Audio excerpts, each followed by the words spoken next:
At 8:30 on Monday morning, Naomi Carter entered Hawthorne Global Holdings, carrying a worn leather handbag, a slim navy folder, and a sealed instruction she had promised not to open unless the company failed its first test. The revolving doors released her into a lobby of white marble, brushed steel, and 20-foot windows overlooking downtown Atlanta, where every surface seemed designed to announce that important people belonged there. Naomi had been summoned by Charles Hawthorne's attorney for a confidential board meeting concerning the founder's estate, yet the receptionist searched the calendar twice, found no appointment, and told her to wait without offering a visitor badge. Naomi thanked her, chose a chair beneath the windows, and placed the unopened instruction inside her notebook, although one sentence written across the envelope had already unsettled her. If they do not recognize your name, pay attention to what they recognize instead. She did not know whether Charles had intended a lesson, a warning, or one final manipulation from a man who had shaped her life from a distance. But she understood that opening the envelope too early would destroy whatever truth he wanted her to witness. 30 minutes passed while executives crossed the lobby speaking into headsets, assistants carried coffee toward private elevators, and security officers redirected delivery workers without looking them in the eye. When Naomi approached the desk again, the receptionist repeated that legal was checking her identity, then resumed a conversation about an upcoming leadership retreat, as though Naomi had become part of the furniture. She returned to her chair without protest, not because the dismissal did not sting, but because anger would reveal less than patience. Her mother had taught her that people often performed courtesy when power stood in front of them, while their treatment of uncertainty exposed the culture beneath the performance. By 10 o'clock, Naomi had recorded 6 observations in her notebook, including the name of a custodian who greeted everyone, the assistant who apologized after bumping her chair, and the senior vice president who ordered security to remove a confused elderly visitor instead of asking what he needed. Shortly before 11, Ethan Whitmore entered from an investor breakfast, carrying the contained urgency of a chief executive already late for 3 conversations. He was tall, sharply dressed, and accustomed to employees straightening when he crossed a room. Yet his attention shifted toward Naomi because she was the only person in the lobby who appeared neither hurried nor impressed. He asked the receptionist how long she had been waiting, and the answer changed from a little while to, since this morning, only after he requested the sign-in record. Ethan's expression tightened, although he corrected no one publicly. Instead, he returned from the cafe with coffee, water, and a plate of fruit he placed beside Naomi without asking who she was. "You should not have had to wait this long," he said. And Naomi noticed that his apology contained no excuse. "Long waits are useful," she replied, closing her notebook. "They show you which promises are real." Ethan almost asked what she meant, but his assistant arrived to tell him the board had delayed an emergency vote because one legally required participant had not appeared. Upstairs, the delay had already become a crisis.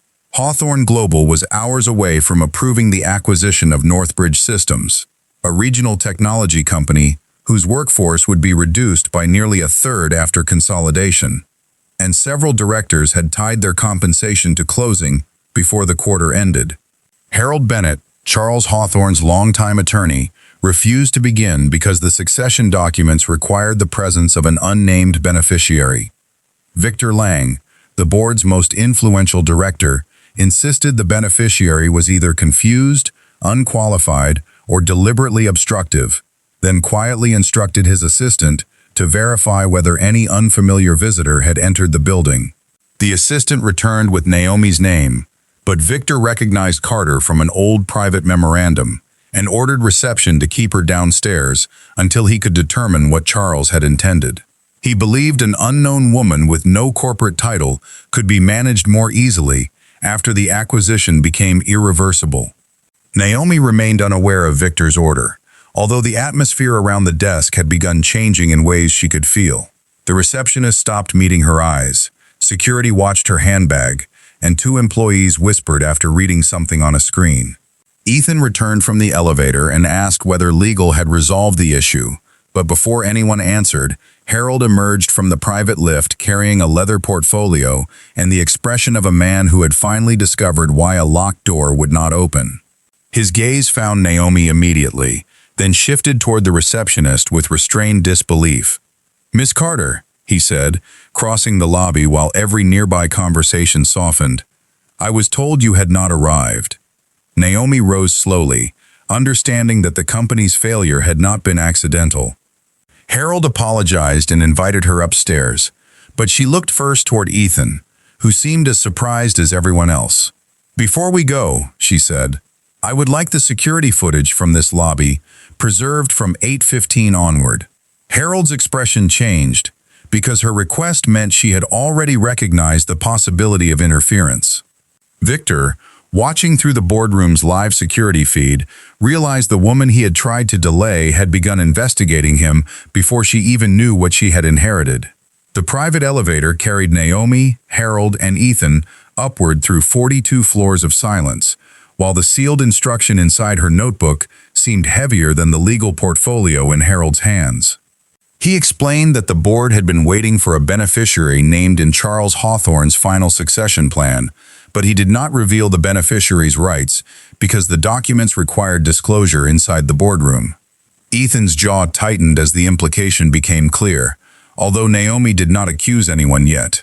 12 directors waited around the walnut table beside acquisition contracts, projected forecasts, and a digital countdown marking the Northbridge deadline. Victor stood to welcome her with polished concern, claiming a communication failure had caused the delay, but Naomi recognized the practiced sympathy of someone offering regret without responsibility. Harold placed the founder's notarized trust documents on the table and announced that all controlling voting shares, trust authority, and ownership rights held by the Hawthorne Family Trust had transferred to Naomi upon Charles's death. The room became so quiet that the ventilation system sounded suddenly intrusive. Ethan stared at her, remembering the coffee she had accepted without entitlement, while Victor's face remained composed except for the slight tightening around his mouth. The woman he had kept downstairs now possessed enough voting power to halt the acquisition and remove every director in the room. Harold read Charles's public letter, which explained that Naomi's mother had helped build Hawthorne Global during its earliest years, and had protected the company from a fraudulent financing agreement that might otherwise have destroyed it. Charles wrote that intelligence could grow a business, but character determined whom that growth would injure, and he trusted Naomi because she had spent her life earning responsibility without expecting recognition. The final paragraph instructed the board to examine how Naomi had been treated before her identity became known, because that moment would reveal whether Hawthorne Global still honored the dignity on which it had been founded. Naomi listened until Victor finished minimizing the morning as an administrative error, then asked Harold to play the preserved lobby footage at the next meeting and requested the message log showing who had received her arrival information. When a director asked whether she intended immediate dismissals, Naomi took the empty chair at the head of the table, but left her folder closed. "No one will be fired because I was inconvenienced," she said, allowing relief to spread before continuing. "However, anyone who manipulated that inconvenience to influence a corporate vote will answer for something more serious than discourtesy." Victor objected that delaying Northbridge would cost shareholders millions, while Naomi asked why the acquisition required eliminating 900 jobs within 6 months if the target company was as healthy as the presentation claimed. Naomi had spent 14 years advising family-owned businesses through mergers, and she recognized a model designed to make human consequences disappear in solidated numbers. She opened the Navy folder and removed a confidential letter Northbridge's founder had sent Charles 3 weeks before his death. The letter warned that Victor's team had understated pension obligations, inflated projected savings, and pressured managers to sign non-disclosure agreements before the board reviewed the deal. Charles had forwarded the warning to Naomi with one instruction: do not stop the acquisition because you are afraid of change. Stop it only if the truth has been priced out of the room. Victor called the letter unverified and questioned why Charles had entrusted critical information to someone outside the company, but Naomi replied that his question mattered less than whether the allegations were accurate.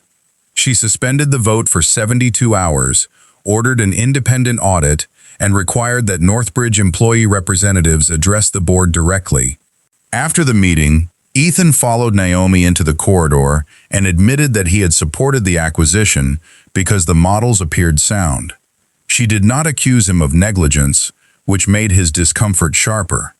"Models are only honest about what they are asked to measure," she said.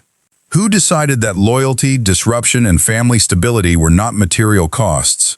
Ethan had no answer, because he had spent years believing rigor meant removing emotion from decisions, never considering that exclusion could become its own form of distortion.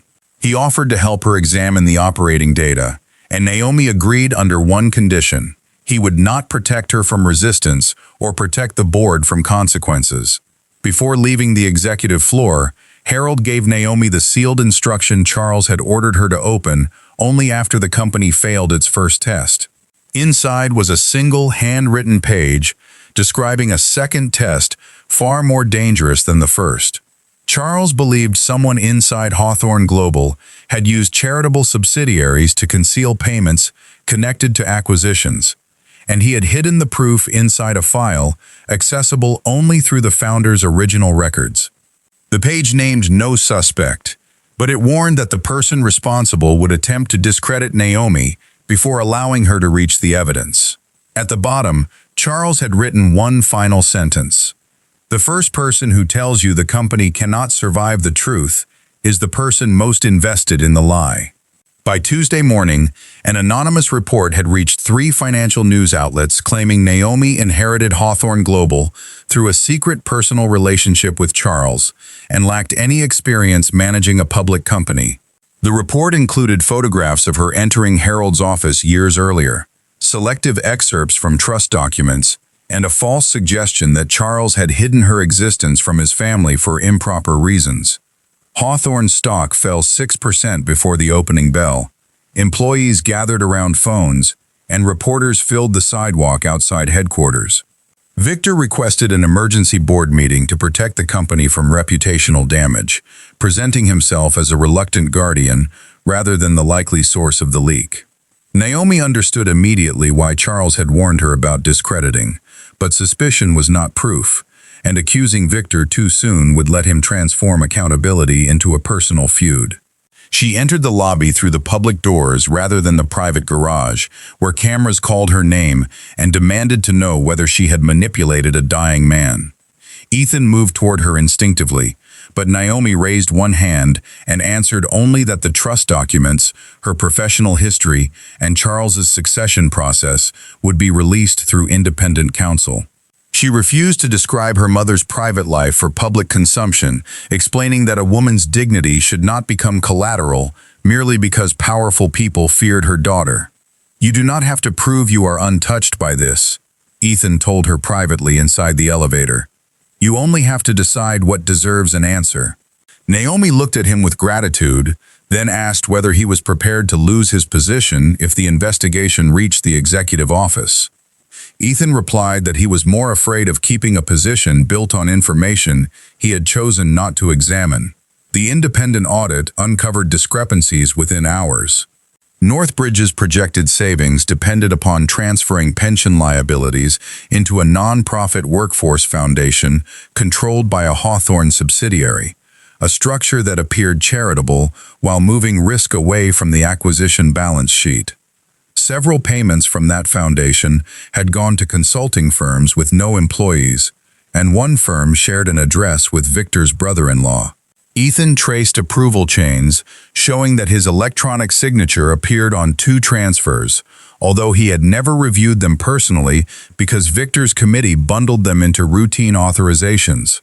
The discovery devastated him, not because he had stolen money, but because his efficiency had given someone else permission to do so. Victor responded by producing the lobby footage before Naomi could present it herself.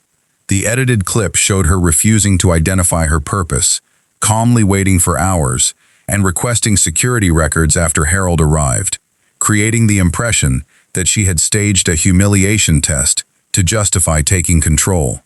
Victor demanded a temporary restriction on Naomi's voting authority until a court reviewed the trust, while his attorney argued that Charles lacked capacity when he finalized the succession plan. Harold countered with medical evaluations and years of documented preparation, but the challenge could delay decisions long enough for Victor to complete the Northbridge deal through an emergency committee. Naomi realized that defending her inheritance alone would not stop him. She needed evidence connecting the false media report, the acquisition payments, and the attempt to delay her arrival, which meant returning to the moment Victor had treated as insignificant. The young administrative assistant Naomi had helped in the lobby remembered receiving a message that morning instructing reception not to issue Naomi a badge until Victor's office confirmed her identity.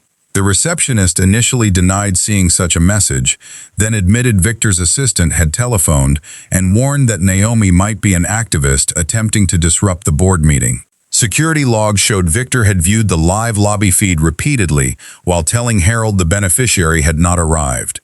Samuel Brooks, the custodian who had worked in the building for 32 years, provided the missing path. He remembered Charles keeping duplicate acquisition records inside an old records room after discovering that electronic files could be altered without leaving obvious traces. Victor had ordered the room cleared after Charles became ill, but Samuel had refused to discard one locked metal cabinet because the founder had personally labeled it for legal retention. Naomi, Ethan, Harold, and an independent forensic accountant opened the cabinet under recorded supervision.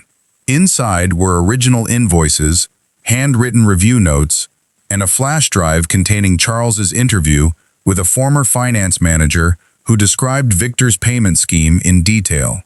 The interview also contained an unexpected revelation. Charles had known Ethan's delegated signatures were being exploited, but he had not removed him because Ethan was the only senior executive who had questioned why the foundation's beneficiaries were never identified. Charles believed Ethan could become either the company's most trustworthy leader or its most useful shield for corruption, depending upon whether he learned to examine what his authority enabled. Naomi stopped the recording and looked toward Ethan, who seemed wounded by the accuracy of the judgment. Before either could speak, the fire alarm sounded across the floor, followed by an alert that smoke had been detected inside the records room where the remaining files were stored. The alarm forced everyone into the stairwell while smoke spread from a waste container near the records archive, yet the sprinkler system contained the fire before it reached the locked cabinet. Investigators found an accelerant on discarded packaging and confirmed that someone had used a temporary maintenance credential to enter the floor minutes earlier. Victor publicly condemned the incident as a dangerous escalation, but access records showed the credential had been issued through his committee's office that morning. He claimed an assistant had acted without authorization, then attempted to resign before the board could question him, hoping departure would protect him from document demands. Naomi refused to negotiate immunity and referred the evidence to federal investigators, while Harold secured a court order preserving Victor's communications and financial accounts. The scandal expanded beyond one corrupt director because the recovered files showed that 3 executives had ignored warnings, 2 outside consultants had shaped reports to support predetermined savings, and the board had rewarded speed more consistently than accuracy. Naomi understood that removing Victor would satisfy public anger without repairing the incentives that made his deception profitable. She convened an open session with employee representatives, Northbridge managers, investors, and regulators, then released the founder's records alongside an explanation of her own delayed disclosure. She admitted she had arrived knowing Charles expected a cultural test, but she had not known anyone would intentionally keep her downstairs. A test can reveal character, she said, but no leader should design humiliation and call it wisdom. By criticizing even the method that had benefited her, Naomi prevented the company from turning Charles into an untouchable legend and demonstrated that accountability did not stop at inherited loyalty. Northbridge's founder, Elena Ruiz, addressed the board by video and explained that she wanted a partner capable of preserving the company's research team, not a buyer interested only in patents and layoffs. Her testimony revealed that Victor had threatened to withdraw bridge financing unless she accepted the accelerated agreement, leaving Northbridge within days of missing payroll. Canceling the acquisition outright would protect Hawthorne's reputation, but could destroy the very employees Naomi wanted to defend. Approving it under the original terms would reward coercion. Naomi proposed a third path. Hawthorne would provide transparent emergency financing, allow Northbridge employees to elect 2 transition representatives, preserve pensions, and convert the acquisition into a staged partnership requiring performance and workforce protections before full transfer. Several directors argued that the revised terms reduced projected profits, while investors warned that compassion could not substitute for discipline. Naomi responded with detailed cost models Ethan had rebuilt to include turnover, lost expertise, litigation exposure, and community incentives Victor's team had omitted. The revised plan produced smaller immediate savings but stronger 5-year value, proving that humane leadership did not require financial blindness. Ethan presented the analysis without hiding his own signatures, explaining how delegated authority had allowed misconduct, and recommending a permanent rule that executives personally review any transaction affecting pensions or mass layoffs. His willingness to expose his failure changed the room more effectively than self-defense could have done. The board approved the revised partnership by 1 vote, but the deciding vote came from a director who had supported Victor for years and now admitted she had mistaken loyalty for silence. Northbridge made payroll. The stock recovered part of its losses, and federal authorities charged Victor with fraud, obstruction, and attempted destruction of evidence. Naomi had inherited control, but not certainty, and the difference became painfully clear when employees began treating her every gesture as company doctrine. Late that evening, Naomi sat alone in the lobby chair where she had waited, finally allowing herself to cry from anger, grief, and the accumulated pressure of becoming a symbol before she had time to become a leader. Ethan found her there, but did not offer easy reassurance. He sat in the neighboring chair and admitted that he had once believed leadership required never looking uncertain in front of anyone who depended on him. "That belief made me fast," he said, "and it made me careless." Naomi told him she feared becoming another executive whose goodness was praised so constantly that no one felt safe challenging her. Ethan suggested a leadership council with elected employees, independent ethics authority, and published decision criteria that would limit both of them. Harold joined them, carrying Charles's final personal letter, which Naomi had postponed reading since her first day. The letter did not praise her judgment or predict her success. Charles apologized for placing a burden on her without asking whether she wanted it, and admitted that giving someone power could become another form of control when gratitude made refusal feel impossible. He instructed her to keep the company only if she could change it without losing herself, and to sell it if ownership began demanding the sacrifice of her humanity. Naomi read the final line twice. "A company is not saved when one good person controls it. It is saved when no bad person can control it alone." She looked at Ethan, then at the lobby where employees of every rank would return the next morning, and decided her greatest act as owner would be designing a company that required less faith in owners. Over the following 6 months, Naomi replaced symbolic reform with enforceable structure. Hawthorne created an independent ethics office reporting to employees and shareholders rather than the chief executive, published the human impact assumptions behind major acquisitions, and gave elected workforce representatives voting seats on committees involving layoffs, pensions, or relocation. Executive bonuses were tied not only to profit but also to retention, safety, verified pay equity, and long-term performance after mergers. Some senior leaders resigned, claiming the new system diluted authority, while others discovered that accountability made decisions slower at first, but more durable afterward. Naomi welcomed disagreement in meetings and required one director to argue against every major proposal, preventing consensus from becoming a disguise for fear. The Northbridge partnership became the first real test. Instead of eliminating hundreds of positions, the company's combined research teams offered voluntary transfers and created paid retraining for employees whose roles genuinely disappeared. Elena remained president of Northbridge, while Ethan chaired the integration committee under rules that prevented Hawthorne from changing workforce protections without employee approval. Profits did not surge immediately, and financial commentators called the plan sentimental until Northbridge released a breakthrough medical logistics platform that secured the largest contract in Hawthorne's history. The result did not prove kindness always produced profit, but it proved that preserving expertise had value Victor's model had treated as disposable. Naomi's relationship with Ethan deepened through disagreement rather than admiration. He challenged her proposal to require public disclosure of every executive complaint, warning that privacy and due process mattered even in transparent systems.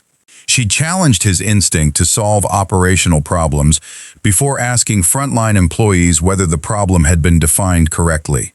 They occasionally left meetings frustrated, then returned with better questions rather than polished apologies.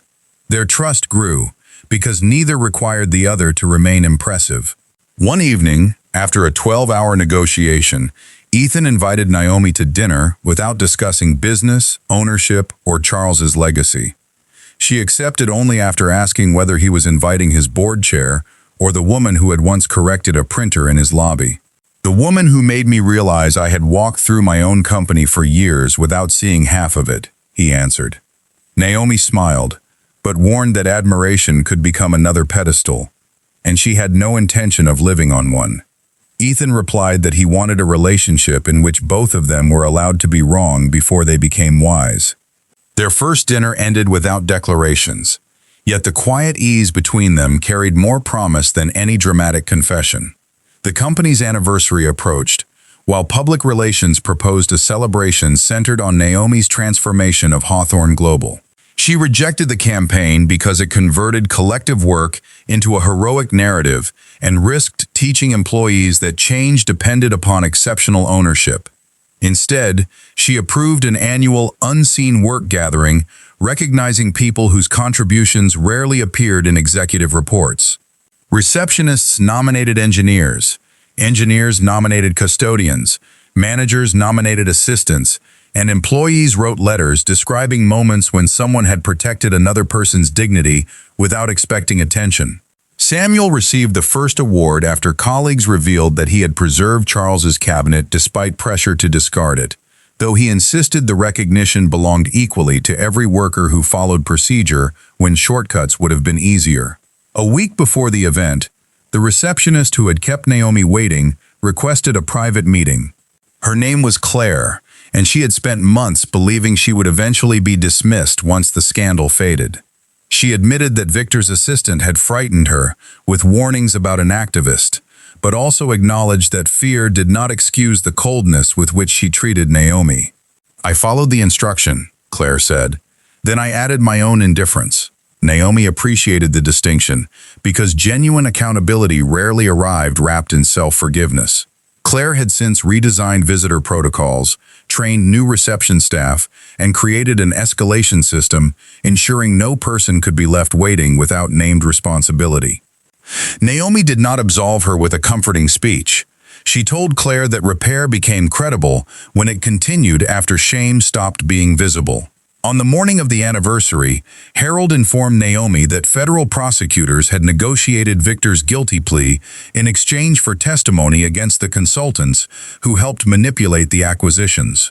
Victor would face consequences, yet the company had also benefited from years of choices that rewarded his behavior, and no prison sentence could replace the jobs already lost in earlier deals. Naomi ordered a review of every acquisition approved under his committee and established a restitution fund for employees harmed by concealed pension or relocation terms. The decision would cost Hawthorne millions and invite lawsuits. But Ethan supported it because accountability measured backward as well as forward. That afternoon, Naomi discovered one final note Charles had hidden inside the old blue notebook her mother once used. Her mother had written that dignity was not gentleness without boundaries. It was the courage to protect people even when protection required confrontation. Naomi understood then that her patience in the lobby had never been the whole lesson. Waiting revealed the company, but refusing to remain silent changed it.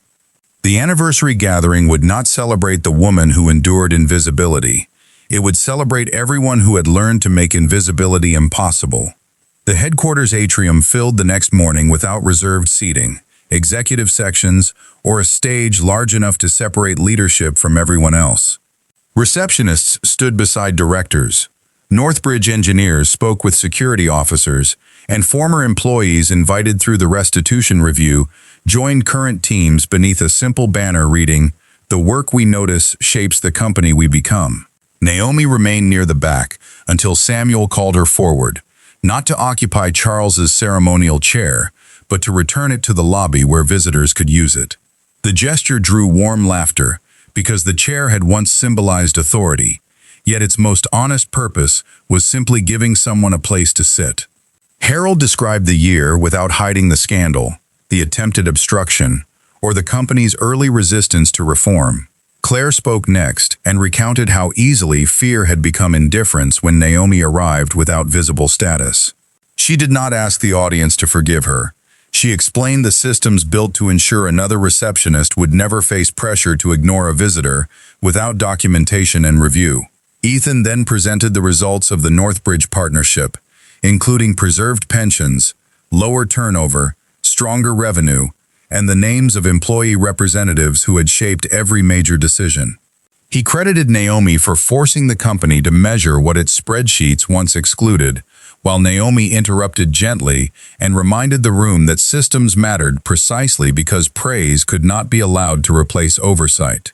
When it was her turn to speak, Naomi carried no prepared remarks. She looked across the faces of people who had once hurried past one another and admitted that inheriting the company had frightened her more than being ignored in its lobby. "Invisibility hurts," she said, "but being treated as the answer to every problem can become another kind of erasure." She explained that Hawthorne's future could not depend upon her patience, Ethan's conscience, or the hope that every director would remain decent under pressure. It had to depend upon rules that made listening unavoidable, evidence accessible, dissent protected, and power answerable to those who lived with its consequences. The applause began slowly, then grew, because employees recognized themselves inside the promise rather than beneath it. Naomi invited Samuel, Claire, Elena, 2 Northbridge technicians, a delivery driver, and several employees from the Ethics Council to stand beside her. The empty ceremonial chair was carried down from the platform and placed beneath the lobby windows where Naomi had waited 1 year earlier. A brass plaque attached to its back contained no founder's name and no executive title. It read, "For anyone who has been asked to wait longer than dignity should require." After the gathering, reporters asked whether Hawthorne's reforms proved ethical leadership, always improved profits. Naomi answered that ethics were not a strategy for appearing profitable, but a responsibility that remained even when doing the right thing cost more. The company had succeeded because people protected knowledge, trust, and long-term value that earlier models ignored, yet she refused to promise morality as a guaranteed investment return. American business audiences responded to the honesty because it avoided the comforting lie that every humane choice receives immediate reward. Some choices mattered precisely because they remained right without applause. Later, as employees returned to work, Naomi found Ethan beside the revolving doors holding 2 cups of coffee. He offered one with the same quiet courtesy he had shown when she was still a stranger. "Long mornings are easier with coffee," he said. Naomi accepted it and smiled at the memory. "That still depends on the company." Ethan asked whether Hawthorne had finally become the kind of place she wanted to own, and she replied that ownership was no longer the question that mattered most. She wanted it to become the kind of place no single owner could quietly betray. A young delivery driver entered carrying 3 heavy packages and paused uncertainly near reception. Claire greeted him immediately, checked the destination, and stepped from behind the desk to help with one of the boxes. Naomi watched without intervening, understanding that the deepest proof of change was not whether employees behaved well when she observed them, but whether kindness had become ordinary enough to require no audience. Ethan reached for her hand, and she allowed their fingers to meet without the gesture becoming a public conclusion to a private relationship. Outside, Atlanta moved through another crowded morning while investors, employees, visitors, and strangers entered the building beneath the same glass doors. Hawthorne Global remained imperfect, vulnerable to ambition, pressure, and human fear, but it no longer relied upon perfection from those in charge. Naomi had inherited a company because one powerful man trusted her character. She chose to build a company where character could be questioned, corrected, and strengthened by people whose names might never appear in a succession plan. Before leaving the lobby, Naomi opened the blue notebook and wrote one final sentence beneath the observations from her first morning. People reveal a culture by how they treat those without power, but they transform it by deciding that dignity will no longer depend upon being recognized. She closed the notebook, placed it inside her weathered handbag, and walked beside Ethan toward the elevators as Claire welcomed another visitor by name.